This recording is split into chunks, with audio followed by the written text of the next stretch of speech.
Kyle Morrison walked through the tall crystal doors of the Galactic Council chamber. His boots made soft sounds on the smooth floor. The room was huge and round, with seats arranged in circles. Representatives from 7 different alien species sat in those seats, all looking worried and tired. The war had been going on for 3 years now. The Zephyrian Empire kept taking over planets, one after another. They had big ships and lots of soldiers. Every time the Council species tried to fight back, they lost. More worlds fell under Zephyrian control every month. Kyle looked around the room. He could see the Mindari, who looked like tall, thin humans, but with blue skin and large eyes. They could read minds and talk to each other without speaking. Next to them sat the Chitaks, who looked like giant insects with 4 arms and shiny black shells. The Delphins had blue skin and fins, needing special water tanks to breathe properly. The other species were there too. The Vorlians with their rock-like skin, the Ethereals who seemed to glow with soft light, the Korthans with their multiple eyes, and the Nexari who had tentacles instead of arms. All of them had been fighting the Zephyrians for years, and all of them were losing. Vexai, the leader of the Mindari, stood up. He was old, even for his species, and his blue skin had darker spots that showed his age. He looked directly at Kyle, and suddenly Kyle could hear his voice inside his head. "Human Morrison, we have avoided asking for your help for a long time, but now we have no choice. The Zephyrians have taken 47 worlds in just the last month. Our people are dying, and we are running out of ships." Kyle straightened his uniform. He had been Earth's ambassador to the Galactic Council for 2 years now. He knew this day would come. The other species had always been careful around humans. They thought humans were too violent, too unpredictable. Most of the galaxy preferred to handle their problems without human involvement. "What exactly do you want from Earth?" Kyle asked, though he already knew the answer. Queen Zara of the Chitaks made clicking sounds with her mouthparts. She was nervous, Kyle could tell. Her 4 arms moved in quick, jerky motions as she spoke. "We need your warriors, Morrison. The Zephyrians have better weapons and more ships than we do. Every battle we fight, we lose more ships and soldiers. Our normal ways of fighting are not working." Kyle nodded slowly. He had been watching the war reports for months. The Galactic Council fought wars like games with rules. They would line up their ships in neat formations, exchange fire for a while, then retreat when they started losing too many ships. It was all very polite and organized. The Zephyrians fought the same way, but they were just better at it. They had bigger ships, better weapons, and more soldiers. In a fair fight, they won every time. Commander Thrall of the Vorlians spoke up. His voice sounded like rocks grinding together. "The Zephyrians follow the old ways of war. They fight with honor and strength. We respect this, but we cannot match their power." Kyle almost smiled. The old ways of war. That was the problem right there. The galaxy had been fighting the same way for thousands of years. Big ships, straight lines, direct attacks. It was predictable and safe, but it wasn't very effective against a stronger enemy. "I will need to talk to my government on Earth," Kyle said. "But I should warn you about something. Humans don't fight wars the way you do." The room became very quiet. Kyle could feel the tension. These aliens had heard stories about human wars. They knew humans fought differently, and it made them uncomfortable. Admiral Gorth of the Nexari waved his tentacles nervously. "We have heard about human military tactics. Some of them seem unusual to us." That was putting it nicely, Kyle thought. Humans had a reputation in the galaxy for being tricky and unpredictable in war. While other species valued honor and fair fighting, humans valued winning. They would use any advantage they could find, even if it seemed unfair to others. "The Zephyrians are not interested in fair fights," Kyle said. "They want to win, and they want to control as much of the galaxy as possible. If you want to stop them, you might need to fight in ways that feel uncomfortable. Vex High projected his thoughts again. We are desperate, Morrison. Our children are dying. Our worlds are burning. We will accept help from humans, even if your methods are different from ours. Kyle looked around the room one more time. These aliens were scared, and they had good reason to be. The Zephyrians were getting stronger every day. Soon, they would have enough power to threaten the core worlds of the galaxy, including Earth. I will send your request to Admiral Carter and General Johnson, Kyle said. They will want to know everything about Zephyrian military tactics, ship designs, and battle strategies. If Earth decides to help, we will need complete information. Queen Zara clicked her mandibles. We will provide everything we have. All our battle records, intelligence reports, and tactical analyses. We will hide nothing from you. Kyle stood up to leave. As he walked toward the crystal doors, he thought about the conversation he would have with Earth Command. Admiral Lisa Carter and General Pete Johnson had been expecting this request for months. They had been preparing for it in ways the Galactic Council could never imagine. The other species in the galaxy fought wars like sporting events. They had rules and traditions that everyone followed. But humans had learned long ago that the only rule in war was to win as quickly as possible, with as few casualties as possible. As Kyle left the chamber, he could hear the aliens talking among themselves in their various languages. They were worried about asking humans for help, but they were more worried about losing the war. They had no idea that their request was about to change everything. On Earth, Admiral Carter was already reviewing intelligence reports about the Zephyrian Empire. She had been waiting for this moment, and she had a plan that would surprise everyone in the galaxy. The war was about to end much sooner than anyone expected. 3 days after Kyle Morrison sent the message to Earth, Admiral Lisa Carter stood in the command center of Earth Defense Station. The station orbited around the moon, far from Earth but close enough to protect the home planet.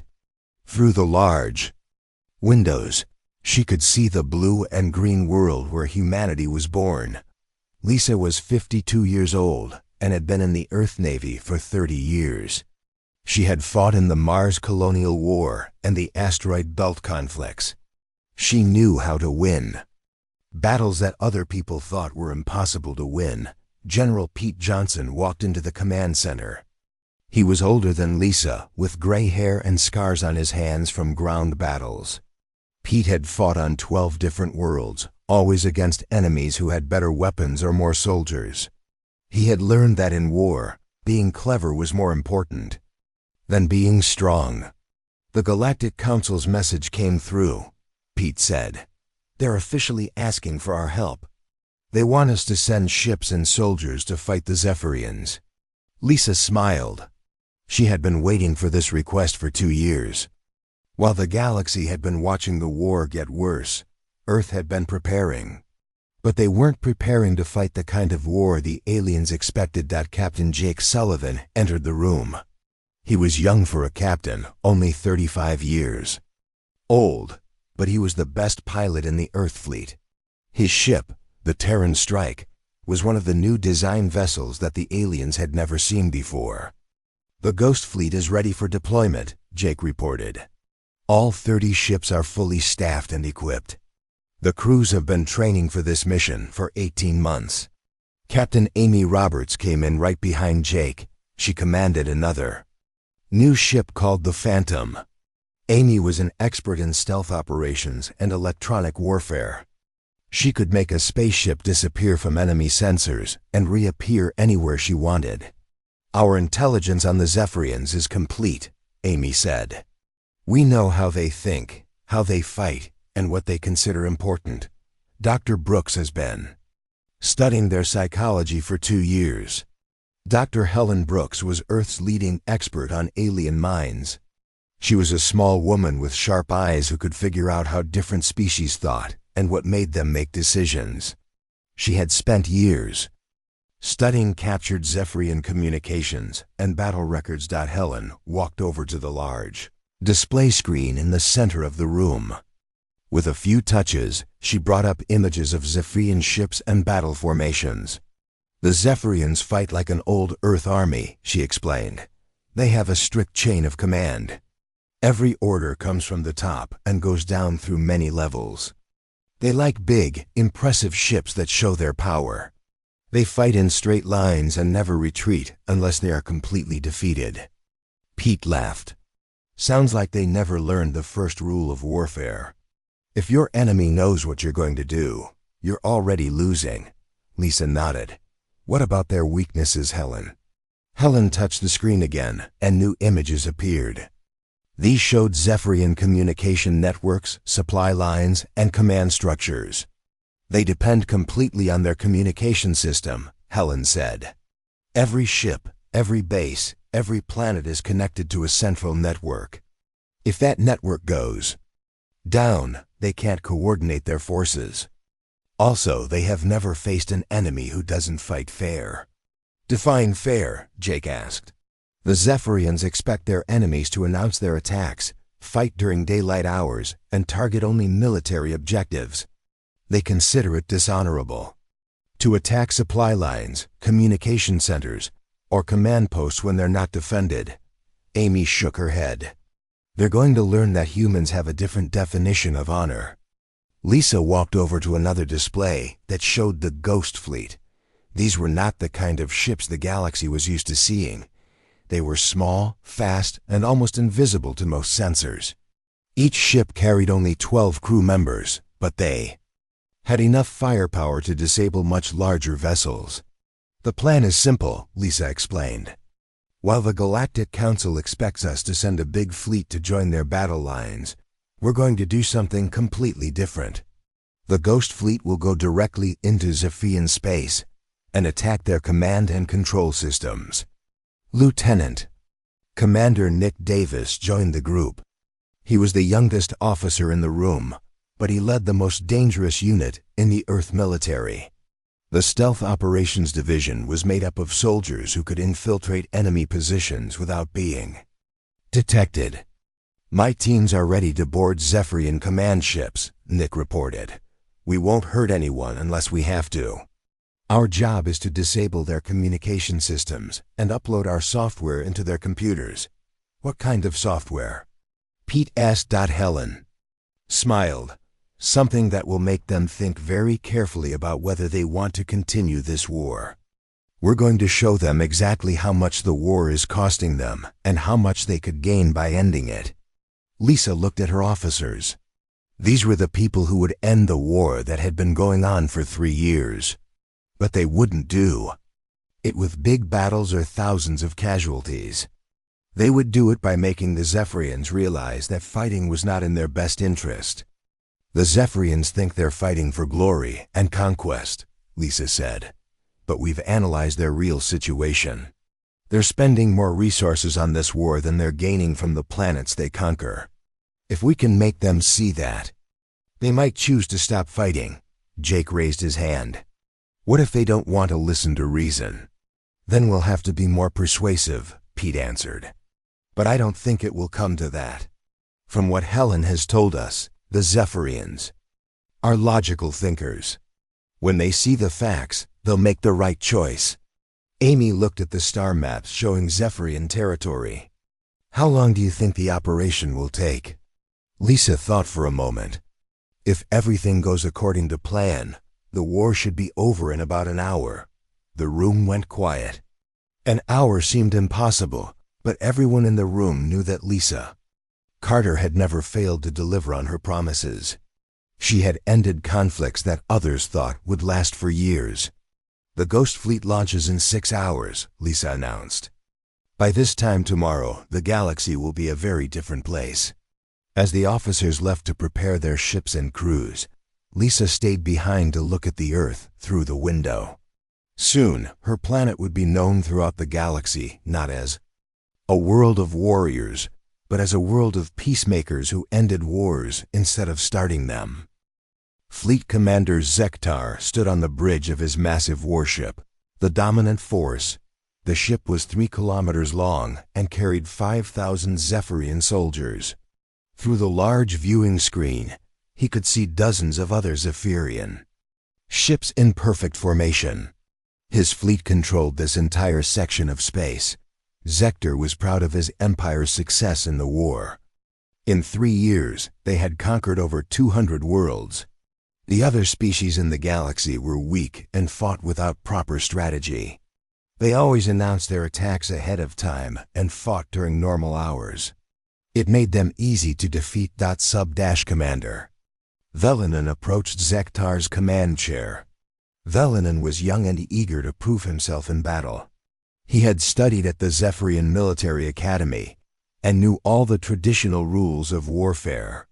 "Sir, our sensors are detecting some strange readings in several of our systems," Velanen reported.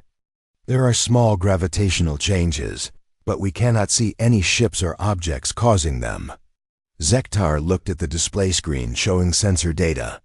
The readings were very faint, probably just space dust or small asteroids. The Zephyrian Empire controlled so much territory now that their sensors sometimes picked up natural phenomena that meant nothing. "Increase sensor sweeps in those areas," Zektar ordered. "But do not be concerned. No enemy has ever penetrated this deep into our space without being detected." Far across the galaxy, Captain Jake Sullivan sat in the command chair of his small ship, the Terran Strike. His ship was only 200 meters long and carried just 12 crew members. But it was completely invisible to Zephyrian sensors. And it was now deep inside enemy territory. Jake looked at his navigation display. The Ghost Fleet had traveled for 18 hours to reach their target positions. 30 human ships were now scattered across 57 different Zephyrian systems. Each ship was hidden and waiting for the signal to begin. "All systems ready, Captain," reported Lieutenant Sarah Johnson, Jake's weapons officer. She was Pete Johnson's daughter and had inherited her father's tactical skills. "The stealth fields are holding perfectly. They have no idea we're here." Captain Amy Roberts spoke to Jake through the secure communication channel. Her ship, the Phantom, was positioned near the main Zephyrian communication hub for this sector. "Ghost. Leader, this is Phantom. All units report ready for Operation Checkmate. We are in position and awaiting your command." Jake checked his chronometer. It showed exactly 14 o'clock Galactic Standard Time. This was the moment that would end the war. "All Ghost Fleet units, this is Ghost Leader. Execute Operation Checkmate. Repeat, execute Operation Checkmate." Across 57 Zephyrian systems, human ships suddenly appeared from nowhere. But instead of attacking the big warships or military bases, they went after targets the Zephyrians had never thought to protect. Amy's ship, the Phantom, materialized next to a large communication satellite. The satellite was not defended because the Zephyrians never imagined anyone would attack something so harmless. Amy's crew quickly attached small devices to the satellite that took control of its systems. "Communication hub neutralized," Amy reported. "No damage to the structure, no casualties." The Zephyrians in this sector can no longer talk to their fleet commanders. Lieutenant Commander Nick Davis commanded a ship called the Wraith. His target was a power distribution center on a Zephyrian industrial world. The center provided energy to military factories and defense systems across the planet. Nick's ship landed silently near the power center. His team of specialists left the ship and entered the facility without anyone seeing them. They did not hurt any of the Zephyrian workers inside. Instead, they connected their computers to the power system and uploaded new control software. "Power. GRID captured," Nick reported. "We now control energy distribution for the entire planet. Military factories are offline, but civilian areas still have full power." On his flagship, Fleet Commander Zektar watched his display screens with growing confusion. Reports were coming in from across the Empire, but none of them made sense. "Sir, we have lost communication with the Fourth Fleet," Velanen reported, his voice showing worry. "Also, the defense grid for the Nexus system has gone offline, and the industrial complex on Zephyr Prime has stopped producing weapons." "Zektar, stood up from his command chair. This was not how wars were supposed to work. Enemies were supposed to attack military targets with big fleets. They were supposed to announce their intentions and fight honorably. "Are we under attack?" Zektar demanded. "We do not know, sir. Our sensors show no enemy ships, no weapons fire, no explosions. But our systems keep going offline, one by one." Captain Jake Sullivan monitored the operation from his ship. His crew was targeting the automated defense systems around the Zephyrian homeworld. These systems controlled thousands of defensive satellites and missile platforms. "Defense grid accessed," reported his computer specialist, Lieutenant Bobby Chun. "I'm uploading the new command protocols now. In about 5 minutes, the entire planetary defense system will be under our control." Jake smiled. The humans were not destroying anything or hurting anyone. They were simply taking control of the systems that the Zephyrians needed to fight the war. It was like removing the bullets from an enemy's gun instead of shooting them. Back on Zektar's ship, panic was starting to spread among the crew. More reports kept coming in about systems failing across the Empire, but there were no explosions, no battles, no dead soldiers.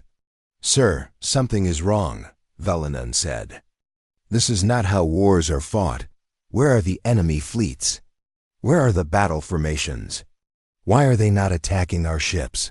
Zektar looked at the tactical display. His fleet was still in perfect formation, ready for battle.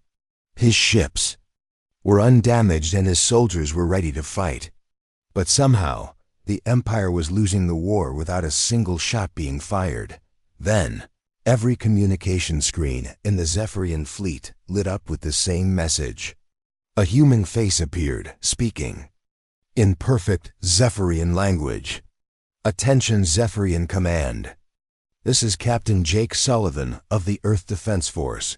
We have taken control of your communication networks, power systems, and defense grids. Please prepare to receive an important message." Zektar stared at the screen in disbelief. Humans had somehow penetrated the most secure systems in the Empire without anyone noticing. The war was about to change in ways no one could have imagined. Fleet Commander Zektar stared at the human face on his communication screen. He had never seen a human before, but he had heard stories about them. They were supposed to be violent and unpredictable. But this human looked calm and spoke in a quiet, polite voice. "Commander Zektar, my name is Captain Jake Sullivan. I represent the Earth Defense Force. We have been asked by the Galactic Council to help end this war. We are not here to destroy your empire or hurt your people." Zektar looked around his bridge. His officers were confused and frightened. In 30 minutes, the humans had done something that no enemy had ever accomplished. They had reached into the heart of the Zephyrian Empire and taken control of vital systems without firing a single shot. "What do you want, human?" Zektar demanded. Jake's image smiled. "We want to show you something that your own military planners should have calculated years ago. Dr. Brooks, please begin the presentation." The screen changed to show charts and numbers. A woman's voice began speaking in perfect Zephyrian language. This was Dr. Helen Brooks, though Zektar did not know her name. "Commander Zektar, we have analyzed your empire's economic data for the past 3 years. Your current military campaign costs approximately 847 billion credits per standard cycle. Your conquered territories generate only 340 billion credits in the same period." Zektar felt his stomach drop. These numbers sounded familiar, but he had never seen them presented this way. "This means you are losing 507 billion credits per cycle," Dr. Brooks continued. "That does not include the cost of maintaining occupation forces, rebuilding damaged infrastructure, or replacing destroyed ships and equipment." Sub-Commander Velanen moved closer to Zektar. "Sir, are these numbers accurate?" Zektar nodded slowly. He had seen similar reports from the Imperial Treasury, but the military commanders had always focused on territorial gains, not economic costs. The presentation continued. Your empire controls 200 worlds. If you converted your military spending to trade and development, you could increase your total wealth by 340% within 5 years. You would have more resources, more territory, and happier citizens. Captain Amy Roberts appeared on another screen. She was speaking from her position near the main Zephyrian industrial complex. "We have analyzed your manufacturing capabilities," Amy said. "Your factories are designed for war production, but they could easily be converted to produce trade goods. Your ships are built for conquest, but they would make excellent cargo vessels and exploration craft." Lieutenant Commander Nick Davis joined the conversation from his position on the Zephyrian homeworld. "Your military organization is very efficient. With some small changes, it could become the most effective trade and exploration network in the galaxy." Zektar sat down heavily in his command chair. For 3 years, he had been told that the war was necessary for the Empire's survival and growth. But these humans were showing him that the war was actually making the Empire weaker and poorer. "Why? Are you telling us this?" Zektar asked. "You could have destroyed our fleet. You could have conquered our worlds. Why show us these numbers instead?" Jake's face returned to the screen. "Because destroying your empire would not help anyone. The galaxy needs what you have to offer. Your people are excellent organizers and engineers. Your ships are well built. And your soldiers are disciplined. But you have been using these strengths in the wrong way." Dr. Brooks spoke again. "Commander, we have prepared a detailed plan for converting your military economy to a civilian economy. You could maintain your current employment levels while increasing overall prosperity. Your people would have better lives, and your empire would be stronger." On his ship, Admiral Lisa Carter monitored the conversation from Earth Defense Station. She was watching the psychological warfare phase of the operation. The humans were not trying to defeat the Zephyrians. They were trying to convince them that cooperation was better than conquest. "Ghost Fleet reports all objectives secured," Lisa told General Pete Johnson. "The Zephyrians have lost the ability to coordinate their military forces, but we have not damaged their infrastructure or hurt their people." Pete nodded with satisfaction. Helen's analysis was correct. They are logical thinkers. When they see the real costs and benefits, they will make the right choice. Back on the Zephyrian flagship, Velenon was studying the economic data on his personal display. "Sir, I have checked these calculations against our own records. The humans are correct. We are spending far more on this war than we are gaining from it." Zektar felt a strange mixture of anger and relief. He was angry that his own government had not shown him these numbers clearly. But he was relieved to learn that there might be a better way for his empire to grow and prosper. "What exactly are you proposing?"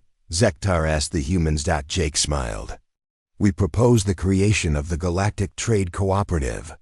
Every species contributes what they do best. The Zephyrians provide logistics and organization. The Mindari offer communication networks. The Chitaks contribute biological expertise. Humans provide innovation and problem-solving." Captain Amy Roberts added, "Instead of conquering planets, you could establish trade partnerships. Instead of occupying territory, you could build cooperative colonies. Instead of demanding tribute, you could create mutual benefits." The idea was revolutionary. For thousands of years, galactic civilizations had grown through conquest or isolation. The humans were proposing something completely different: growth through cooperation. "Commander," Dr. Brooks said, "we have run projections for the next 20 years. If the Zephyrian Empire joins the trade cooperative, your total wealth could increase by 800% while your military spending drops by 90%. Your people would live better lives, and you would have influence across the entire galaxy." Zektar looked at his officers. They were all studying the human data, and their expressions showed amazement and hope. For the first time in years, they We're seeing a future that did not involve endless war. How do we know you will keep your promises? Zektar asked. Jake's expression became serious. Because it is in our interest to do so.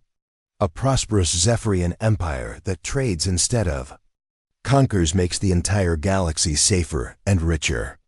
We gain more from your friendship than we ever could from your defeat. Zektar made the decision that would change galactic history forever. Human command. The Zephyrian Empire formally requests immediate ceasefire and negotiation terms. Exactly 58 minutes after Operation Checkmate began, the war was over. Fleet Commander Zektar had sent his surrender message to the human fleet. But what happened next surprised everyone in the galaxy, including Zektar himself. Ambassador Kyle Morrison stood before the emergency session of the Galactic Council. The council chamber was packed with representatives from dozens of species. Everyone wanted to know what the humans had done and what would happen to the Zephyrian Empire. The Zephyrian Empire has agreed to an immediate ceasefire, Kyle announced. But Earth does not want tribute, territory, or reparations. Instead, we propose something that has never been tried before in galactic history. Vex High of the Mindari projected his thoughts to Kyle. What do the humans want from the Zephyrians? Kyle smiled. We want them to become our partners. The council chamber erupted in confusion. Queen Zara of the Chitax clicked her mandibles rapidly. Partners? You defeated them in less than 1 hour. You could take anything you want from their empire. That's exactly the point, Kyle replied. Taking things from them would make us richer but keep them poor. Working with them makes everyone richer. Admiral Lisa Carter had traveled to the Zephyrian homeworld to meet with their government leaders. She sat across a table from Fleet Commander Zektar and High Chancellor Morvek, the civilian leader of the Empire. Your military analysis was correct, Chancellor Morvek admitted. Our treasury reports confirm that the war was costing us far more than we were gaining. But why help us instead of conquering us? Lisa opened a folder containing detailed plans. Because conquest is temporary, but cooperation is permanent. If we conquered you, we would have to spend resources controlling your people forever. If we work with you, we both become stronger. Captain Jake Sullivan was on the bridge of his ship, coordinating the withdrawal of Zephyrian forces from conquered worlds. But instead of simply ordering them to leave, the humans had created detailed transition plans for each planet. Ghost. Fleet to all Zephyrian commanders, Jake broadcast. We have prepared economic development packages for each world you currently occupy. Local populations will vote on whether they want independence, Zephyrian partnership, or inclusion in the trade cooperative. Captain Amy Roberts was working with Zephyrian engineers to convert their weapons factories into civilian production facilities. The process was happening much faster than anyone had expected. Your manufacturing systems are incredibly efficient, Amy told Chief Engineer Colvin. With minor modifications, you can produce transportation vehicles, communication equipment, and medical devices instead of weapons. The profit margins are actually higher than military production. Colvin studied the conversion plans on his computer screen. These designs are revolutionary. Our people have always been told that military production was the most profitable industry. That was true when you were expanding through conquest, Amy explained. But trade economics work differently. When you help other civilizations become prosperous, they buy more of your products. Dr. Helen Brooks was establishing the first interspecies psychology institute on the Zephyrian homeworld. Her job was to help different species understand each other better so they could work together more effectively. The key to successful cooperation is understanding what motivates each species, Helen explained to a mixed group of Zephyrian and alien students.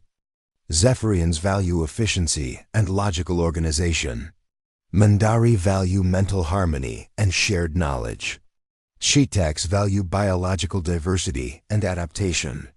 One of her Zephyrian students, Sub-Commander Velinun, raised his hand. How do we work? With species that have such different values? You focus on common goals, Helen replied.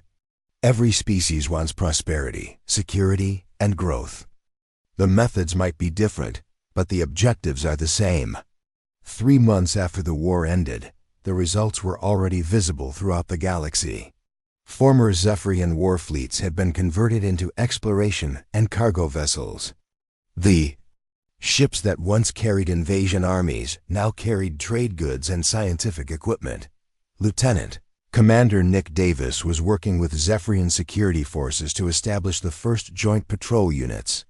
Former enemies were now protecting trade routes together.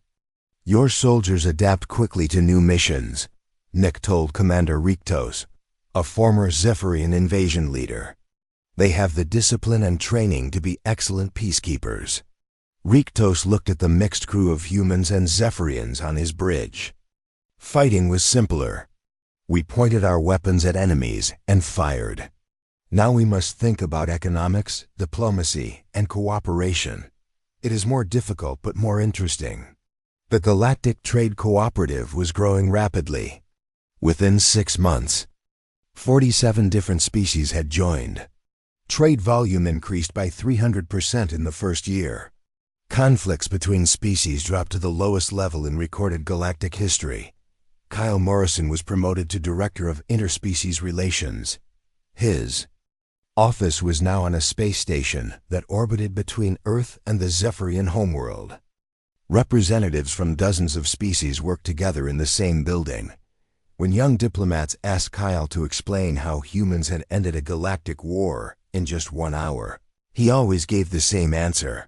We didn't end a war. We started a peace. There's a big difference. Admiral Lisa Carter had become the first Supreme Commander of the Cooperative Defense Force. Her job was not to conquer anyone, but to protect the trade routes and colonies that all species now shared. Military power is most effective when you never have to use it, Lisa told her mixed staff of officers from 12 different species. The strongest weapon we have is the knowledge that everyone benefits from cooperation. Fleet Commander Zektar, now Director of Interstellar Commerce, worked in an office next to Captain Jake Sullivan. The former enemies had become close friends and effective partners. Do you ever regret losing the war? Jake asked one day. Zektar looked at the economic reports showing record prosperity across the former Zephyrian Empire. We did not lose a war, Sullivan. We won a future. The galaxy had learned that the greatest victory was not defeating your enemies, but turning them into allies who were grateful for the transformation. Humans had proven that the most powerful weapon was not destruction, but the ability to show others a better way to achieve their goals. When historians studied this period years later, they called it the Hour of Peace. In 60 minutes, humanity had changed the fundamental nature of galactic civilization. War was no longer seen as a tool for growth and expansion. Instead, cooperation and trade became the path to prosperity and power. The lesson spread to every corner of the galaxy. Sometimes the best way to win is to help everyone else win too.